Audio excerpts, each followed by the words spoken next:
حلوين. يا جاري زعلان صح؟ أدري إنك انضربت، والله أدري إنك انضربت. هارد لك يا جاري، مبروك يا هلاليين، مبروك يا زعماء، تستاهلوا أداء ونتيجة. طبعا لا أحد يستغرب من نتيجة المباراة، اللي شاف المباراة يعرف إنها طبيعية وأقل من الطبيعية كمان. بشكل عام مباراة متوازنة والله، ما هي مرة قوية ترى، يعني أول كلاسيكو بارد في الحياة. إنزاغي قرا المباراة صح، حط التشكيلة المناسبة، مشى المباراة زي ما يبغى، فاز بالمباراة، كسب 3 نقاط. مبروك للهلال. الجاي مهم، اسمعني جماهير الجار، أتمنى أنكم ما تزيدوا على الآدمي ذا بالذات، لسه صغير، المباراة مرة قوية عليه ترى، كلنا نعرف أنه غلط، بس التعبير اللي كان على وجهه وقت ما الكورة فلتت يعتبر ندم كبير ترى. كذا هو خلاص اعتذر، أدعموه في الجاي إن شاء الله حيكون أحسن. طيب بريرا نجم الاتحاد الأول اليوم، مو كأداء مجمل لا،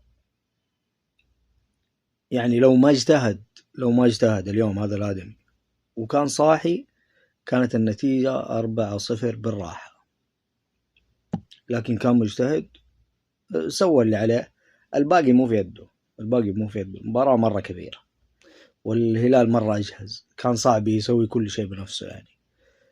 بنزيما برا المباراة. مين باقي اللعيبة تقريبا ترى، كانتي صاحي شويتين، عوار كان صاحي، الجليدان كان كويس والله، دومبيا لولا الغلطة كان كويس. طيب سافيتش ونيفز، نجوم المباراة، عجبك ولا سخن؟ في كل مباراة يزيد اقتناعك بالاثنين هذول، وخاصة لو كانوا مسلطنين، يعني الله يستر اللي بيلعب ضدهم مصيبة. للأمانة اثنين مرة رايقين يا أخي، ولا كأنهم يلعبوا كلاسيكو. ما شاء الله تبارك الله، ما شاء الله تبارك الله، عشان الهلاليين دائما يقروشون، ما شاء الله تبارك الله. للأمانة اثنين إذا جو رايقين في المباراة الهلال كله يلعب.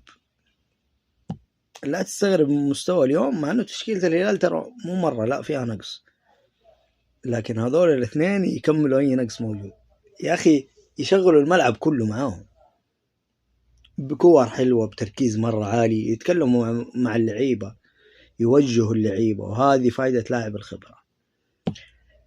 على العموم مبروك للهلال وجماهير.